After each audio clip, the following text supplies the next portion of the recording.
There's a lot of iterations of the Batman out there, and with that, there's a need for each version to distinguish itself from the crowd. While I won't be declaring the best Batman ever and making hyperbolic statements, I will say that I very much enjoyed Matt Reeves' new take on the Caped Crusader. This isn't an uncommon opinion, as audience reactions, I hate this movie, critic responses, and box office gains have something to say about that. What about this telling of Bruce Wayne's tragic story of vigilante justice makes it compared to this? I'm Batman. And not this. Chicks dig the car. What did the Batman do to at least be considered a successful and charming adaptation? For me, I found I was able to somehow rationalize my enjoyment into a single, concise word. Any guesses? I'm vengeance. The answer's justice.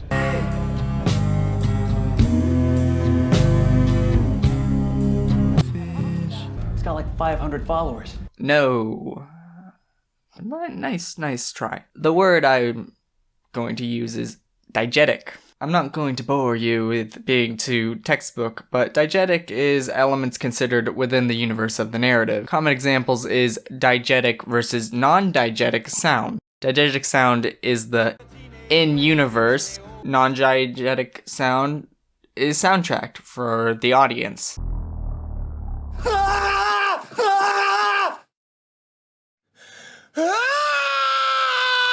Makes sense. The diegetic sound design in The Batman is chef's kiss. The diegetic sound in The Batman is to die for.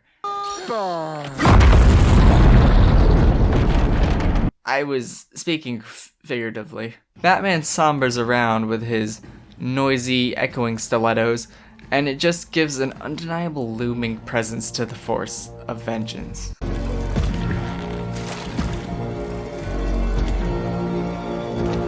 Batman is intimidating, and the way they showcase his reputation and his ability to induce trepidation is done extremely well. The use of diegetic sound is a delicious frosting on the cake, as there's an emphasis on the sound design, allowing the Iceberg Lounge to feel noisy. The Batmobile car chase scenes adds a texture of tire screeches and engine roar, and how Batman pounds on the glass when confronting the Riddler are all good examples of good diegetic sound use.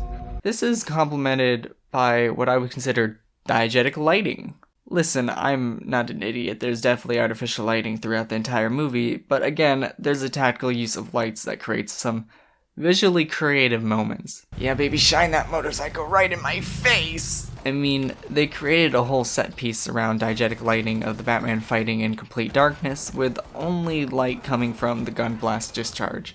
I mean, how freaking cool was that? Yes, I'm someone who dances with the devil in the details in the pale moonlight. The reason I found the use of diegetic elements is that it all culminated in a sense of immersion. While this is being forced to compete with the Dark Knight trilogy, There's no going back.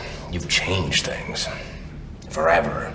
I found it more attuned to the Telltale games or the Arkham games. A lot of the cinematography concentrates on perspective, where the film literally has Batman using Google contact lenses to see through the eyes of Selina Kyle. DP Greg Fraser is doing that the entire film. The film starts through the lens of the Riddler, or one of his accomplices, depending if that makes more sense to you, given how events transpire. We see Batman emerge from the shadows to thwart the gang of thugs. The Batman looks upon a boy that lost his dad, drawing parallels to his own tragedy. There's that one scene where Batman kind of stalks Selina Kyle and peers through a window like it's a Hitchcock movie. Even our Joker cameo is obscured because, as the Riddler, we aren't seeing exactly who our cell neighbor is. These are examples of how we are building upon the immersion of the audience, seeing the world through the Batman, or hence the Riddler, but this is the point that goes more into personal interpretation than more praise of the design. But this next point is what you could consider the cherry on top. Why does the Riddler sing Ave Maria?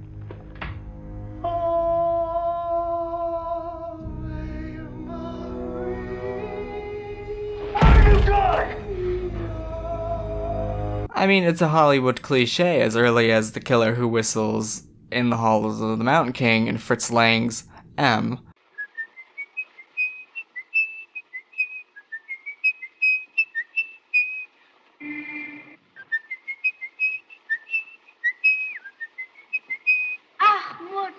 And it became the archetype that would give us Alex DeLarge in Clockwork Orange.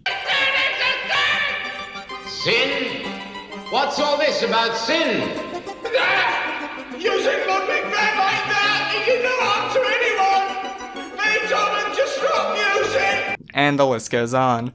There's reasons as to why this characterization persists.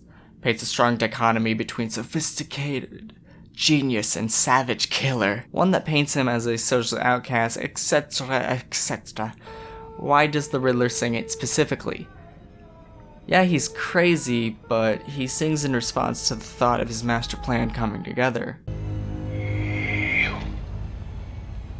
If you think you can stop what's coming. This is the tune in his head when he plots or imagines the destruction of Gotham. So, wait. The opening scene that plays Ave Maria through the binoculars of the Riddler, you're not just viewing it from his perspective. You're being immersed into it. The Batman's strong element not only does it use diegetic elements to create immersion, but it's cohesive with the non-diegetic elements to deepen the immersion. You could argue that Something in the Way by Nirvana is equally a song that a brooding Bruce Wayne would be fond of given how old he is and that the film does take place seemingly in 2019. Another strong example is what would be called a cheap use of parallel editing. Spoiler, if you haven't picked up on that already. When Batman discovers the next target is His next victim is Bruce Wayne. awkward, he rushes back to Wayne Manor in fear that something could happen to Alfred. While Bruce is racing home, the film is intercut with shots of Alfred noticing the letter for the Batman that is rigged to explode. Bruce is desperately trying to call the phone and get it back in time, while the explosion goes off at any second.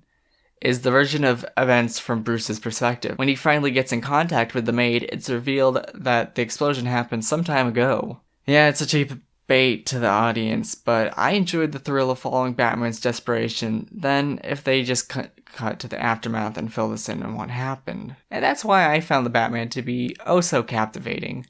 Admittedly, it's a tad conventional in terms of story and pulls its punches in terms of doing something truly unique with the Batman. Bruce Wayne. I mean, just give the Riddler the small victory of knowing Bruce Wayne is Batman. He's clearly crazy, so no one's gonna believe him, and if Bruce Wayne emerges... And if... This is not how this was supposed to go!